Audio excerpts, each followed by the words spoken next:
بسم اللہ الرحمن الرحیم ایاک نعبد و ایاک نستعین۔ میں پہلے واضح کر دوں کہ میں یہ میڈیا ٹاک اس لیے نہیں کر رہا کہ میں تحریک انصاف کو چھوڑ رہا ہوں۔ میں میڈیا ٹاک اس لیے کر رہا ہوں کہ میں اس وقت چاہتا ہوں میری ساری قوم سمجھے کہ میری طرح کا آدمی سیاست میں کیوں آیا اور اس نے یہ اتنی لمبی 27 سال کی سٹرگل کیوں کی، اور وہ اس کے خدشات کیا ہیں کہ یہ ملک میرا کس طرف جا رہا ہے۔ تو میں صرف اپنی قوم کے لیے بتانا چاہتا ہوں کہ میں 18 سال کا تھا جب میں پاکستان کرکٹ ٹیم میں کھیلتے ہوئے انگلینڈ گیا۔ اس کے بعد میں نے وہاں 4 سال پڑھائی کی، اور اس کے بعد میں پروفیشنل کرکٹ کھیلتا تھا گرمیوں میں انگلینڈ میں، اور سردیوں میں پاکستان ہوتا تھا یا پھر دنیا میں کرکٹ ٹور کرتا تھا۔ تو اس ٹائم پہ میں جو برطانیہ کا سارا سسٹم تھا وہ میں پوری طرح سمجھ گیا۔ یونیورسٹی میں بھی میں نے پولیٹکس پڑھی تھی اور پولیٹیکل ہسٹری پڑھی تھی، پولیٹیکل سائنس، تو مجھے وہ پوری طرح سمجھ آ گئی کہ وہاں کا سسٹم کیا ہے، اور پاکستان کا سسٹم مجھے پتا تھا، میں یہاں بڑا ہوا تھا۔ تو میرا جو تجربہ جو اس دوران جو میں نے وہاں ان کے سسٹم کو اندر سے دیکھا، یہ بہت بڑی وجہ میری پولیٹکس میں آنے کی وہ تھی۔ تو میں نے کیا دیکھا؟ میں نے یہ دیکھا کہ اس ملک کی جو سب سے بڑی خوبی یہ تھی کہ وہاں قانون کی حکمرانی تھی، انصاف تھا، رول آف لا تھا، اور میرا سارا جو برطانیہ کے پاکستانی تھے ان سے میری مسلسل ملاقاتیں رہتی تھی، کیونکہ وہ میں کرکٹ کھیلتا تھا، وہ کرکٹ میچ دیکھنے آتے تھے، جب میں میچز کھیلتا تھا جو پاکستانی انگلینڈ کے اندر تھے وہ میچز پہ آتے تھے، تو میرا انٹریکشن تھا ان سے۔ تو میں جو اوورسیز پاکستانی برطانیہ میں خاص طور پہ ان سے پھر میرا بڑا قریب انٹریکشن رہا۔ تو میں اب آپ کو بتانا چاہتا ہوں کہ فائدہ کیا ہوتا ہے جب ایک ملک میں قانون کی حکمرانی ہوتی ہے، انصاف ہوتا ہے۔ وہ شروع ان کی کہانیاں یہ تھیں کہ وہ مزدوری کرنے جاتے تھے، کیونکہ برطانیہ میں مزدوروں کی کمی تھی، تو انہوں نے زیادہ مزدور دنیا میں سے اور ملکوں سے بھی بلائے، جس میں سے پاکستانی بھی گئے، مزدوری شروع کرتے تھے، کیونکہ وہ ایک ایسا ملک جدھر انصاف کا نظام تھا، لیول پلینگ فیلڈ تھی، ان کو وہ پیسہ کماتے تھے، وہ پھر اس پیسے سے چھوٹی سی دکان کھول لیتے تھے، وہ کرتے کرتے وہ معاشرہ ان کو موقع دیتا تھا اوپر آنے کا۔ اور وہ کیوں دیتا تھا؟ کیونکہ جب ایک معاشرے کے اندر انصاف ہوتا ہے وہ آپ کے حقوق کی حفاظت کرتا ہے۔ مطلب یہ ہوتا ہے کہ اگر آپ اپنے ٹیکس دیں، آپ قانون کے بیچ میں رہیں، وہ ملک آپ کو آزاد کر دیتا ہے، آپ جو مرضی کریں، کوئی آپ کو پوچھتا نہیں ہے، کوئی رات کو پولیس نہیں آپ کے گھروں میں گھس جاتی، کوئی رشوت آپ سے نہیں مانگتا، کوئی آپ نے اپنا کام کروانا ہے، پاسپورٹ بنوانا ہے، آئی ڈی کارڈ بنوانا ہے، آپ کو کوئی پیسے نہیں دینے پڑتے آفیسز میں جس طرح رولتے ہیں بیچارے ہمارے لوگ۔ وہاں کوئی تھانے کچہری کی پالیٹکس نہیں ہے کہ بیچارہ غریب آدمی کبھی تھانے میں رول رہا ہے، کبھی کچہریوں میں رول رہا ہے، کبھی پٹواری سے رول رہا ہے، زمینوں پہ قبضے ہو رہے ہیں، اور سارا وقت ان بیچاروں کو سفارشیں چاہیے تھی۔ اس ملک کے اندر سب سے زیادہ جو پولیٹکس میں جو ہمارے ایم این ایز اور ایم پیز ہو، ان کا سب سے زیادہ کام کیا ہوتا ہے؟ لوگوں کی سفارش جا کے گورنمنٹ آفیسز میں جائے۔ وہاں کیوں نہیں ہوتا؟ کیونکہ وہاں انصاف ہے۔ یہ سمجھنا ہے پاکستانیوں آپ نے، انصاف انسانوں کو آزاد کرتا ہے حقوق دے کے، انصاف آپ کو طاقتور سے تحفظ دیتا ہے۔ کوئی بھی آفیشل بیٹھا ہو سرکاری آفس میں، اس کی مجال نہیں آپ کو ذلیل کرنے کی وہاں، کیونکہ وہاں انصاف کا نظام ہے، وہ عدالت میں جا سکتا ہے۔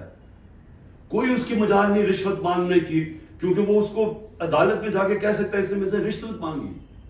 کمزور کو طاقتور سے انصاف تحفظ دیتا ہے، اس طرح لوگ آزاد ہوتے ہیں۔ تو وہی پاکستانیوں کو میں نے آہستہ آہستہ دیکھا اوپر آتے ہوئے، ان کے بچے گورنمنٹ اسکولوں میں گئے، مفت پڑھے، ان کے بچوں کو اعلیٰ تعلیم ملی، ان کو میں نے دیکھا وہ اور آگے بڑھے، وہ ڈاکٹرز بنے، مزدوروں کے بچے۔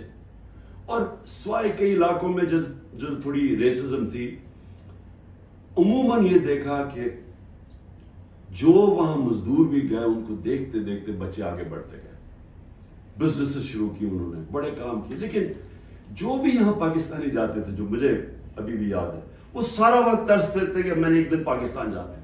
وہ پاکستانی میوزک سنتے تھے، پاکستانی فلمیں دیکھتے تھے، کرکٹ میچ دیکھتے تھے، سارا وقت یاد کرتے تھے پاکستان کہ جیسے ہی ہم نے پیسہ کما لیا ہم پاکستان جائیں گے.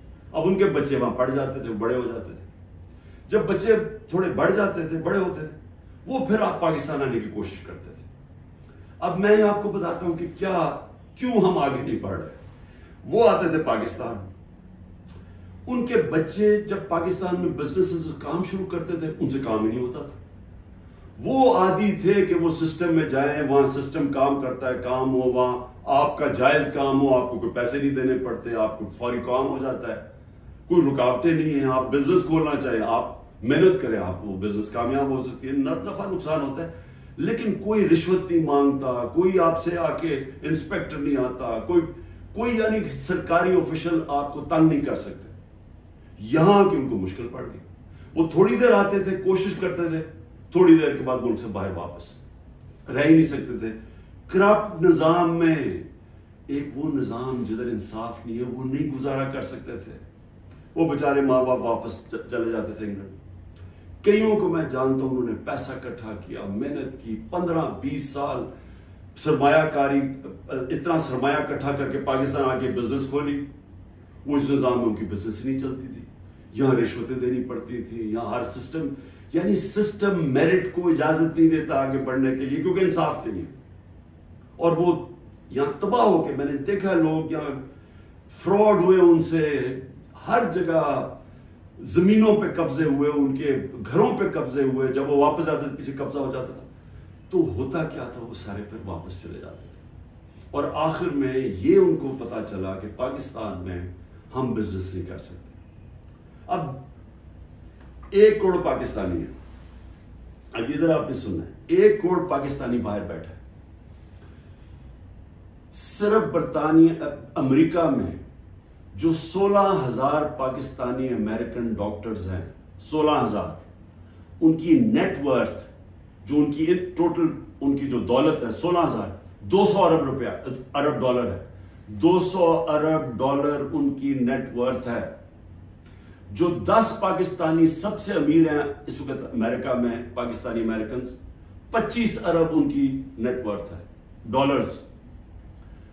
صرف جو پاکستانیوں کو یہاں سمجھتے ہیں کہ یہاں حالات اچھے نہیں ہیں، جنہوں نے دبئی میں، اس میں حلال کا بھی پیسہ حرام کا بھی ہے، صرف دبئی میں انہوں نے جو پراپرٹیز لی ہوئی ہیں 20,000 پاکستانیوں نے، وہ 10.4 ارب ڈالر کی پراپرٹیز لی ہوئی ہیں.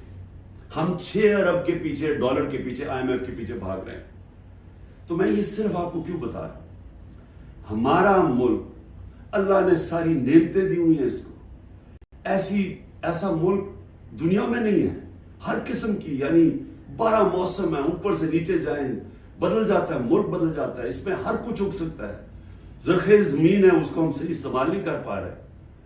لیکن جب تک ہم انصاف کا نظام نہیں ٹھیک کرتے، ہم اس ملک میں اس دلدل میں گھس رہے ہیں. میں اب آپ کو بتاؤں کہ میں نے جب یہ پاکستانیوں سے جو برطانیہ میں تھے، کیونکہ میرا اصل میں کرکٹ کھیلتا تھا، میں نے آپ کو بتایا میرے ان سے رابطہ تھا، تو تب میں نے فیصلہ کیا کہ ہم پاکستان کے اندر جب تک یہاں ایک انصاف کا نظام نہیں آتا، ہمارا ملک آگے نہیں بڑھ سکتا. کیونکہ اتنا بڑا سرمایہ کاری ہو سکتی ہے اوورسیز پاکستانی سے، لیکن وہ آتے نہیں ہیں پاکستان میں. وہ صرف اپنی ریمیٹنس بھیجتے ہیں، جو اصل تو سرمایہ کاری سے ملک اوپر جاتا ہے.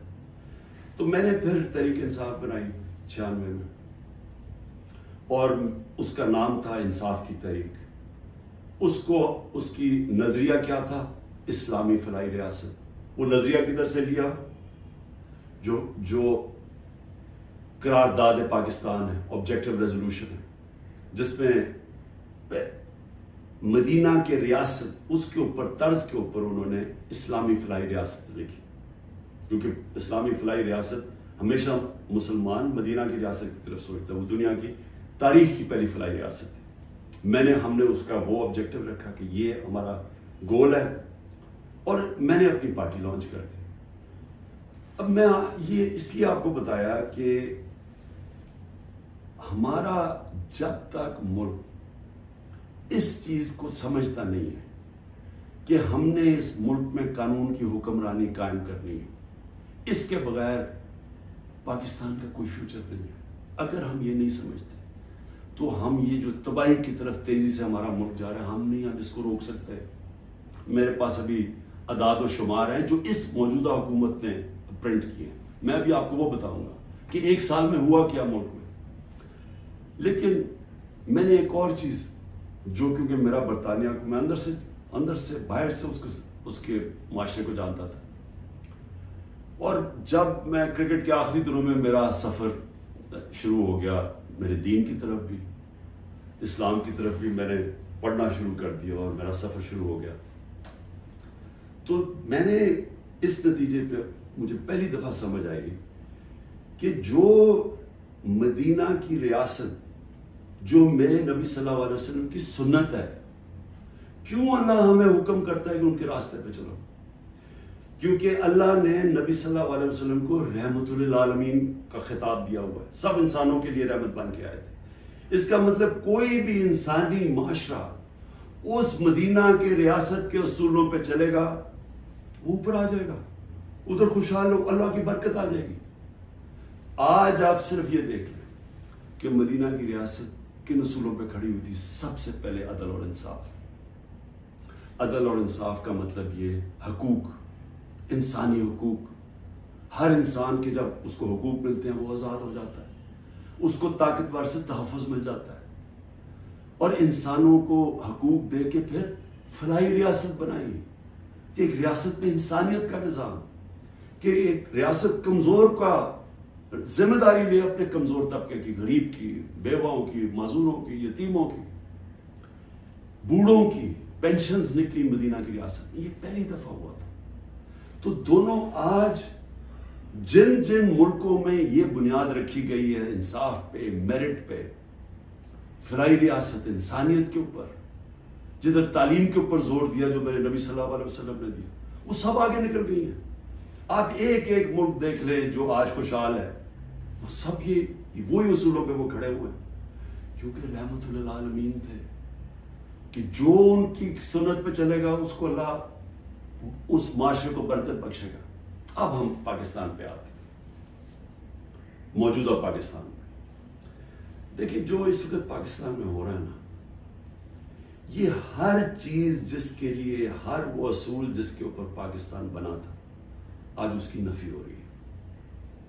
بدترین غلامی ہو رہی ہے اس وقت پاکستان کے اندر۔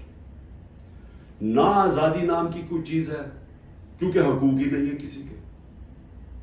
رات کو پولیس گھستی ہے کسی کے گھر میں، سارا گھر توڑ دیتی ہے، اگر وہ جس کو، اور اس کا صرف قصور ہے کہ وہ تحریک انصاف کا، وہ تحریک انصاف کا نہیں ملتا، اس کی بہنوں کو، ان کو تنگ کرتے ہیں، بہنوئیوں کو، رشتہ داروں کو، ان کو تنگ کرتے ہیں، ان کو پکڑ کے لے جاتے ہیں، عورتوں کو پکڑ کے لے جاتے ہیں۔ یہ تو ہم سنتے تھے کہ ہٹلر کی جرمنی کے اندر ایسے ہوتا تھا، میں نے تو اس طرح کی چیزیں سنی نہیں کبھی، کہ جس طرح میرے گھر پہ اٹیک ہو۔ میں اپنا صرف بتا رہا ہوں، بیوی اکیلی بیٹھی ہے، 40 پولیس والے گھس گئے، سارا توڑ پھوڑ کے لوٹ کے چلے گئے گھر، نوکروں کو مارا، جو بچا ہنسام آئے ان کو اٹھا کے لے گئے اور مارا یا بری طرح۔ کس قانون کے تحت؟ تو یہاں تو مکمل طور پہ جنگل کا قانون نافذ ہو گیا، یہاں تو بنیادی حقوق ہی ختم ہو گئے ہیں۔ آج آئین کچھ کہتا ہے، کہاں آئین اجازت دیتا ہے کہ ایک ہوتا ہے کور کمانڈر کا گھر جلایا جاتا ہے۔ مجھے پہلی دفعہ پتا چلتا ہے جب میں 4 دن کے بعد نکلتا ہوں، مجھے چیف جسٹس صاحب سپریم کورٹ کے کہتے ہیں، ادھر ہی میں مذمت کرتا ہوں۔ کون نہیں مذمت کرے گا؟ اب جس کو پکڑتے ہیں وہ آ کے بیٹھتے ہیں، جی میں پی ٹی آئی چھوڑو، میں جی فوج کے ساتھ ہوں اور میں بڑی مذمت کرتا ہوں 9 مئی کو، تو کون نہیں کرتا؟ ہم نے کبھی کہا کہ ہم نے مذمت نہیں کی؟ کوئی چاہے گا اپنے ملک کے آپ اپنی فوج کے خلاف کوئی کاروائی کریں یا اپنی فوج کو بدنام، کوئی چاہے گا؟ کیونکہ جب آپ کی فوج کمزور ہوتی ہے ملک کمزور ہو جاتا ہے. لیکن یہاں تو ایک عجیب ہی ماحول بنا دیا گیا ہے. وہ کور کمانڈر کا انویسٹیگیٹ کیے بغیر، یہ پتہ ہی نہیں ابھی تک کہ کس نے کیا کیا، اس کے انویسٹیگیٹ کیے بغیر پورا پاکستان میں تحریک انصاف کے اوپر کریک ڈاؤن ہو گیا. اچھا جی کتنی جگہ چلی تھی مجھے تو یہ بھی نہیں پتا، کور کمانڈر کا تو ہمیں پتا ہے. اور گاڑیاں کو ہمیں خود، ہمارے پاس تصویریں ہیں کہ پولیس خود گاڑیاں چلا رہی ہے کہ ہمارے سامنے. وہ ریڈیو پاکستان پشاور کیسے جل گیا؟ وہ مظاہرہ تو کہیں اور ہو رہا تھا، وہ ایک دم وہ جل گیا. کوئی تحقیقات کیے بغیر اس کا بہانہ لے کے، جس طرح ہٹلر نے اپنے مخالفین کمیونسٹ کو ختم کیا تھا 1933 میں جرمنی میں، جس طرح سہارتو نے اس نے انڈونیشیا کے کمیونسٹ کو ختم کیا تھا کہ جنہوں نے ہمارے کوئی آرمی آفیسرز کو قتل کیا، ان کو ساروں کے اوپر حلہ دیا، دھاوا بول دیا، جو آج ہوا ہے. تحریک انصاف جدھر ملتی ہے، بھئی کراچی والوں کا کیا کور کمانڈر سے تھا، باقی پاکستان میں تھا. چلے لاہور میں ہم مانا سے ہو گیا، وہ اس پہ بھی تحقیقات کیے بغیر اچھا چلیے آپ کو بڑا غصہ ہے تو باقی جگہ کیوں پکڑ رہے ہیں سارے جگہ؟ کوئی تحریک انصاف کا سپورٹر ہو، رشتہ دار ہو، جانا ہو، کوئی کسی نے ٹویٹ کی ہو، ان کو پکڑ کے جیلوں میں ڈال رہے ہیں. 10,000 لوگوں کو پکڑ کے جیل میں ڈال دیا. اور اب یہ جبری طلاقیں ہو رہی ہیں.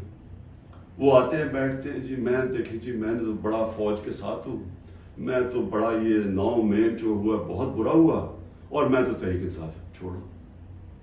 تو یہ اس سے سمجھا جا رہا ہے کہ یہ پارٹی کمزور ہو رہی ہے، عمران خان اکیلا رہ گیا. دیکھیں میں سارے جو آج آپ بیٹھے ہیں نا، جو فیصلے کر رہے ہیں اس ملک کے، میری بڑی غور سے بات سنیں. میں یہ جو آپ کے سامنے آیا ہوں، یہ کبھی جب میں کوشش کرتا ہوں کہ ڈائلاگ کی بات کرو، ہمارے سے کوئی بات چیت تو کر لے، ہم یہ بات کر کے مسئلے حل کر دیں. جس دن میں یہ کرتا ہوں اگلے دن اور سختی شروع ہو جاتی ہے، 2-3 اور FIR کاٹ دیتے ہیں، گھر میں آ جاتی ہے پولیس. کیونکہ سمجھتے یعنی کوئی ایک عجیب ذہن بیٹھے ہوئے، وہ سمجھتے ہیں کہ جو ڈائلاگ کرنا چاہ رہا ہو وہ اب اس کے گھٹنے کانپنے شروع ہو گئے ہیں، تو اس لیے آ کے اس کے اوپر تھوڑی اور سختی کرو تو بالکل بیٹھ جائے گا. دیکھیں یہ تو ہونے نہیں لگا.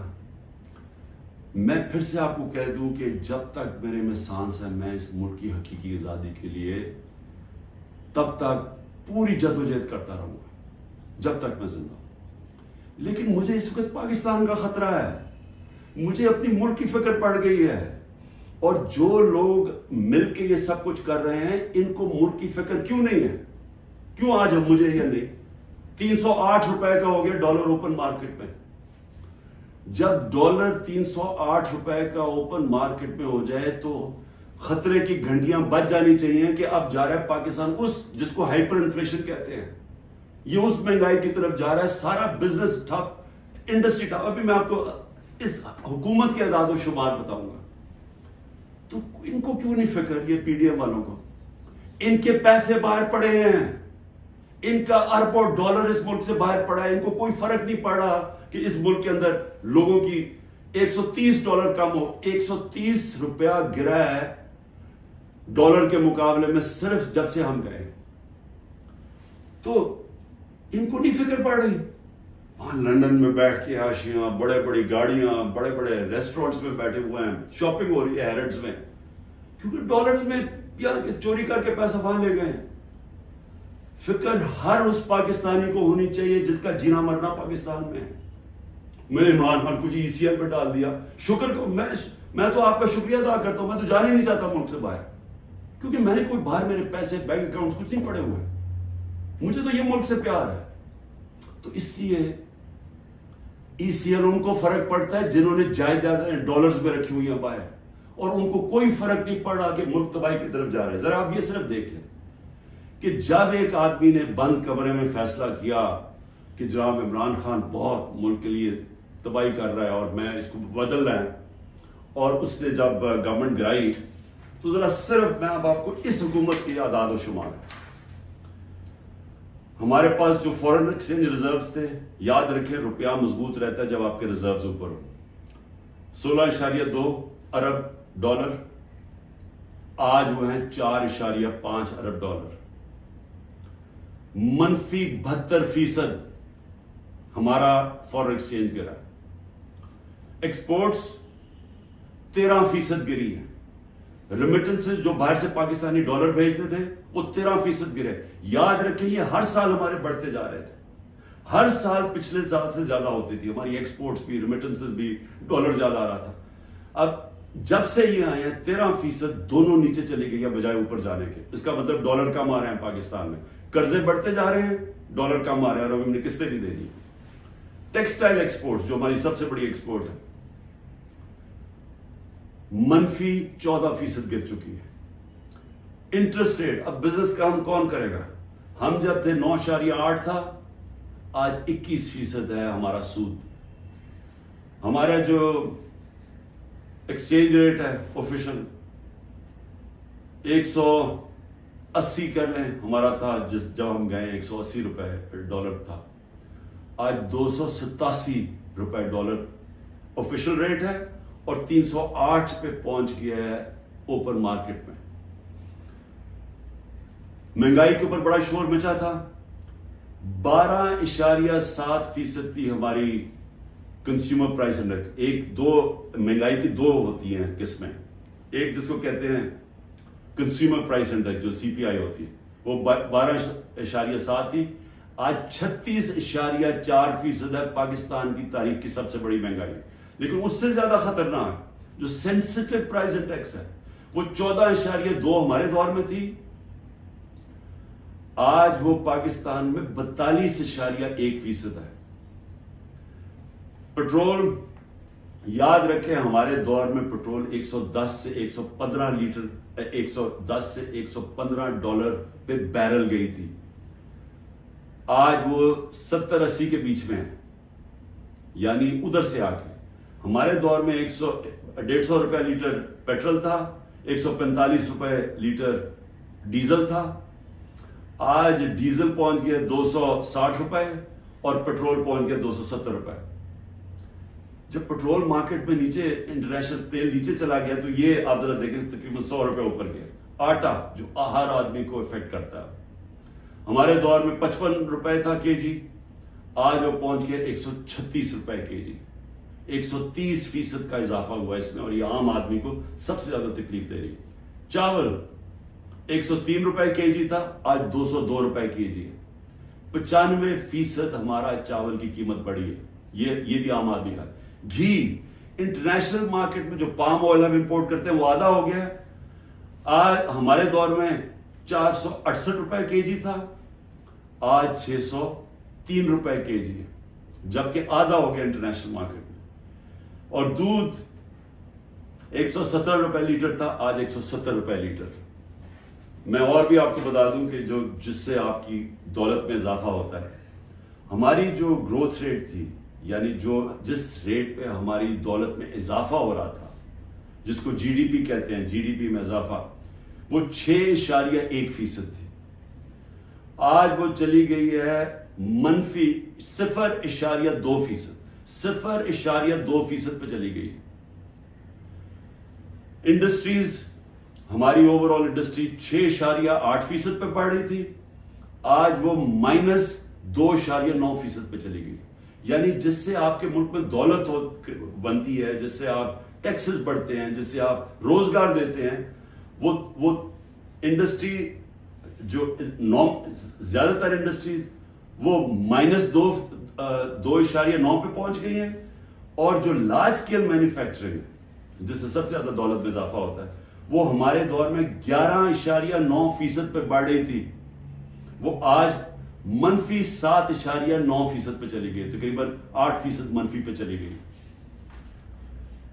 جو کنسٹرکشن ہے جس سے سب سے زیادہ نوکریاں ملتی ہیں، وہ 1.9% پہ بڑھ رہا تھا ہمارے دور پہ، آج وہ -5.5% پہ چلی گئی۔ اور پھر کاٹن، کیونکہ ہمارا سب سے زیادہ جو کپڑا بناتے ہیں ہم، اس سے ہمارا اضافہ بھی ہوتا ہے، نوکریاں بھی ملتی ہیں، ایکسپورٹس بھی بڑھتی ہیں، وہ 9.2% پہ بڑھ رہی تھی، آج وہ -23% پہ پہنچ گئی ہے، یعنی کہ بند ہو رہی ہے انڈسٹری. میں یہ آپ کو یہ صرف فگر اس لیے دے رہا ہوں، اور جو بھی ہمارے اس ملک میں فیصلے کر رہے ہیں میں اس لیے آپ کو کہہ رہا ہوں کہ یہ ملک تباہی کی طرف جا رہا ہے. ان کے پاس کوئی روڈ میپ نہیں ہے. جتنا ٹائم دے رہے ہیں یہ ملک نیچے جاتا جا رہا ہے. جن لوگوں کے پاس ڈالرز میں باہر پیسے نہیں رکھے ہوئے ان سب کے لیے تباہی آئی ہوئی ہے. سارا تنخواہ دار طبقہ آج تکلیف میں ہے. جس کے پاس سیلریز ہیں ان کا اگر 100 روپیہ سال پہلے اگر 100 روپیہ چیزیں خریدا تھا وہ 50 روپے رہ گئے. تو یہ تو ایک عذاب آنے والا ہے. اور ابھی یہ جو روپیہ گر رہا ہے کیونکہ ان کے پاس جب آپ کیسے آپ نے قرضے دینے آپ اگلے مہینے قرضوں کی قسطیں دینی ہے. جب آپ کی دولت میں اضافہ نہیں ہو رہا، جب ڈالرز ہی نہیں بڑھ رہا ہے، جب آپ کی انڈسٹری بند ہو رہی ہے، جب آج کسانوں کے پاس وہ پیسہ ہی نہیں رہا کیونکہ وہ اتنی مہنگائی ہو گئی ہے کہ اس کے پاس پیسہ نہیں بچتا اپنی زمین پہ لگانے کے لیے، تو وہ اس کی ظاہر ہے اس کی پیداوار گرنی شروع ہو جائے گی. تو ہم نے کدھر سے قرضے واپس کرنے؟ ہم آج پاکستان میں ہمیں یہ سمجھنا چاہیے کہ ہم اگر اس وقت اس کو ہم ٹھیک نہیں کرتے یہ سب کے ہاتھ سے نکلنے والی ہے. دیکھیں معاشرہ کنٹرول سے باہر بھی نکل جاتا ہے. سری لنکا میں اس سے کم حالات تھے جبکہ لوگ سڑکوں کے اوپر آ گئے. ابھی تک لوگ سڑکوں پہ کیوں نہیں آ رہے؟ کیونکہ انہوں نے الیکشن پہ کی امید لگائی ہوئی ہے کہ ہم جو ہمارے سے ہوا ہے وہ اندر گھروں میں بیٹھ کے تپے ہوئے ہیں کہ جب الیکشن آئے گا تو ہم ان کو سبق سکھائیں گے. تو یہاں تو الیکشن کروانے کا کوئی پلان ہی نہیں ہے. یہاں تو الیکشن کا تب پلان ہے جب عمران خان کو کرش کیا جائے گا، اور وہ کرش کیا جا رہا ہے. یعنی یہ جو ہمارے اوپر جس طرح کا جبر ہو رہا ہے اور جس طرح کا یہ ظلم ہو رہا ہے تو یہ تو کبھی ہوا ہی نہیں ہے پاکستان میں کسی پارٹی سے. اور یہ اس کے پیچھے یہ سوچ ہے کہ جب یہ کرش ہو جائے گی پارٹی تب ہم الیکشن کروا دیں گے. دیکھیں کیونکہ میں بڑا ہوں، میں نے ایسٹ پاکستان مجھے یاد ہے. میں بار بار لوگوں کو بتاتا ہوں کہ آخری فلائٹ میری آئی تھی ڈھاکہ سے، میں انڈر 19 کا میچ کھیلنے گیا تھا. اس کے بعد آپریشن شروع ہو گیا تھا اپریل 71 میں. دیکھیں ہوا کیا تھا اس پاکستان میں، اس پھر سے یاد رکھیں، تاریخ سے سیکھنا چاہیے. ذوالفقار علی بھٹو نے 81 سیٹیں جیتی پاکستان میں 138 میں سے، اور کہا تھا ذوالفقار علی بھٹو کا انقلاب آ گیا تھا، اور واقعی انقلاب تھا، روٹی کپڑا مکان کا انقلاب آیا تھا. لیکن 138 میں سے ذوالفقار علی بھٹو نے 81 سیٹیں جیتی. اور اس نے جو نعرہ تھا کہ میں پہلی دفعہ عوام کا نام لیا. پہلے تو عوام کا نام ہمیں پتہ نہیں عوام کیا ہوتی ہے کیونکہ پہلے تو اور قسم کی سیاست تھی. تو اس نے ایک ذہنوں میں انقلاب لے کے پہلی دفعہ عوام کی بات کی. لیکن مجیب الرحمان 162 سیٹیں تھی ایسٹ پاکستان میں، اس نے 160 جیتی، صرف 2 سیٹیں ہاری اس نے. تو وہ کیا کہہ رہا تھا؟ وہ انصاف کہہ رہا تھا کہ ہمارے سے انصاف نہیں ہو رہا، ہمارے حقوق نہیں مل رہے، ایسٹ پاکستان کو کالونی کی طرح رکھا جا رہا ہے، ہمیں سیکنڈ کلاس شہریوں کی طرح رکھا جا رہا ہے. اور وہ انصاف مانگ رہا تھا، حقوق مانگ رہا تھا، وہ آزادی نہیں مانگ رہا تھا. جب ہم نے آپریشن شروع کیا تو وہ پھر حقوق سے آزادی کی طرف چلا گیا. وہ بات کرنے کے لیے بھی تیار تھا. اور مجھے ابھی بھی یاد ہے جب ہمارا ملک ٹوٹا تھا، میں انگلینڈ میں تھا، پڑھ رہا تھا، تو جو دھچکا ہم سب کو لگا تھا، یعنی ہم ہل کے رہ گئے تھے. پھر لوگوں نے اپنے دل بلائے، نہیں جی اس پاکستان تو بڑا غریب ملک تھا، ہمارے اوپر بوجھ تھا، وہاں سائیکلون آتا تھا تو ہمیں ان کو پیسے دینے پڑتے تھے، اس طرح کی باتیں کی. آج بنگلہ دیش ہمارے سے آگے نکل گیا ہے. اور میں آج آپ کو یہ بتا دوں کہ یہ جو ایسٹ پاکستان سے سبق سیکھنا ہے وہ یہ کہ جب ایک قوم آزادی کا فیصلہ کر لے اور اپنے حقوق کے لیے، حقوق کا ہوتا کیا ہے؟ آپ کو انصاف ملتا ہے، انصاف آپ کو حقوق دیتے ہیں، حقوق آپ کو طاقتور سے کمزور کی تحفظ دیتا ہے. جب تحفظ ملتا ہے وہ آزاد ہو جاتا ہے، اس کو لیول پلینگ فیلڈ مل جاتی ہے، اس ملک میں خوشحالی آ جاتی ہے. کیونکہ وہ پھر زیادہ تر بڑی بزنسز تو نہیں ہیں پاکستان میں جو میں بتا رہا ہوں اوورسیز پاکستانی کیوں نہیں آتا؟ وہ زیادہ تر چھوٹی بزنس ہیں. چھوٹی بزنس پاکستان میں چل نہیں سکتی کیونکہ ان کے پاس اتنی طاقت نہیں ہوتی رشوت دینے کی. ان کے پاس اتنا ٹائم نہیں ہوتا کہ وہ آفیسز کے چکر لگائیں. وہاں ان کو وہ ڈیلے صرف اس لیے کریں جب تک آپ رشوت نہیں دیتے, تو وہ چلے جاتے ہیں واپس. تو چھوٹی بزنس جو اسمال اور میڈیم صنعت ہوتی ہے وہ ایک ریڑھ کی ہڈی ہوتی ہے ملک کی. اصل تو روزگار وہ دیتا ہے. ساری دنیا میں اسمال اور میڈیم انڈسٹری دیتی ہے, یہاں وہ چل نہیں دیتے کیونکہ یہاں ایک سسٹم بڑا کرپٹ ہے, کیونکہ یہاں انصاف نہیں ہے. تو جو میں آج آپ کو کہنے کی کوشش کر رہا ہوں کہ انصاف جب ایک لوگوں کے دلوں میں چلا جاتا ہے کہ ہمیں انصاف چاہیے, ہمیں حقوق چاہیے, ہمیں آزادی چاہیے, پھر آپ ان کے اوپر جو مرضی کریں, ملٹری آپریشن بھی, وہ پھر بیج دل سے نہیں نکلتا. کیونکہ جو اللہ نے ہمارے اندر یہ پیدا کیا ہوا ہے آزادی کا, یہ جو آزادی کا بیج ہے, یہ انصاف اور آزادی ساتھ ساتھ جاتے ہیں, یہ اندر ہے ہمارے. اور اس نے جب لا الہ الا اللہ کہتا ہے, ہم اسے وعدہ کرتے ہیں, وہ ہمیں آزاد کرنا چاہتا ہے اللہ, کیونکہ صرف آزاد لوگ اوپر جا سکتے ہیں.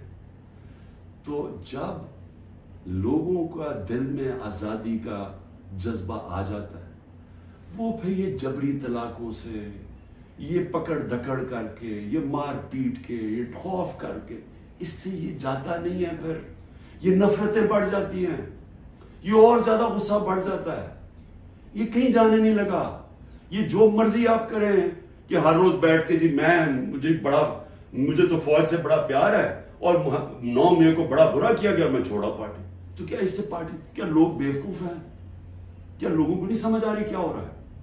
تو میں آخر میں یہ کہنا چاہتا ہوں, دیکھیں یہ پاکستان کی اس وقت جنگ ہے, یہ تحریک انصاف کو ختم کرتے کرتے پاکستان کو تباہ نہ کریں.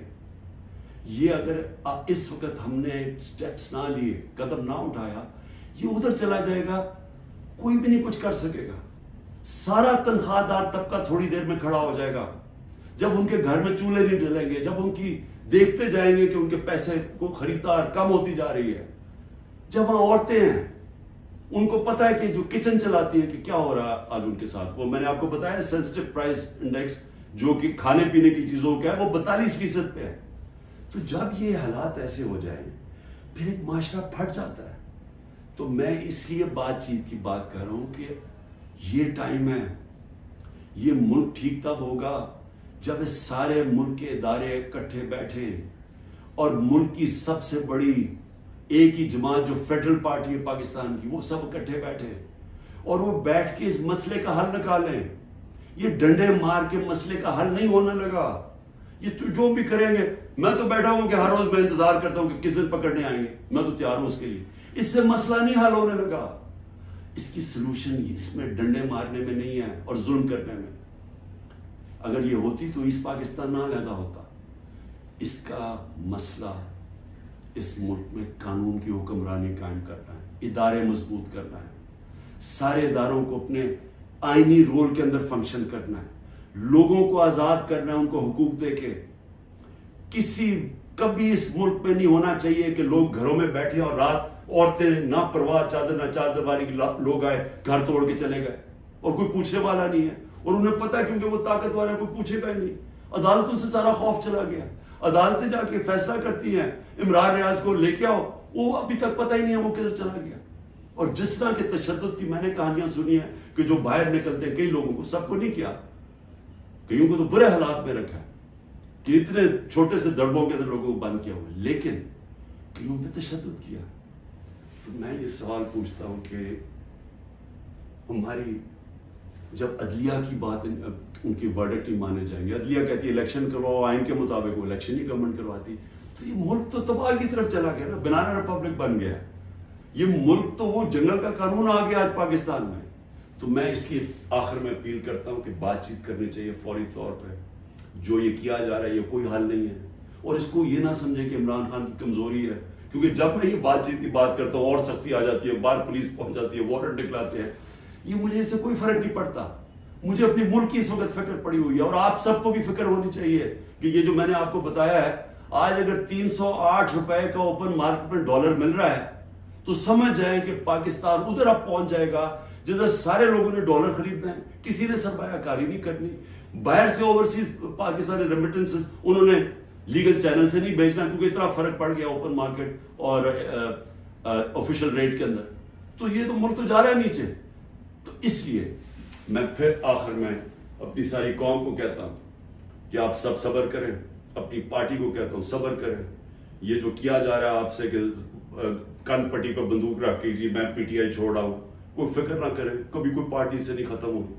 پارٹی تو ختم ہوتی ہے جب نظریہ ختم ہو جاتا ہے. آج آپ کے سامنے پی ڈی ایم کی جماعتیں ہیں, پوری اسٹیبلشمنٹ کی مدد کر رہی ہے, الیکشن کمیشن ان کے ساتھ ملی ہوئی ہے, انتظامیہ ساری ان کے ساتھ ملی ہوئی ہے. کیوں یہ الیکشن سے ڈر رہے ہیں؟ سارا تو آپ کے پاس امپائرنگ بھی اپنے ہیں, پھر بھی ڈر رہے ہیں کہ جی عمران خان کو پہلے ختم کرو پھر الیکشن لڑیں گے, کیونکہ ان کا ووٹ بینک ختم ہو گیا ہے. پی ٹی آئی کا ووٹ بینک بڑھتا جا رہا ہے, جتنا یہ ظلم کر رہے ہیں اور زیادہ پبلک ہمارے ساتھ کھڑی ہو رہی ہے. اور انشاءاللہ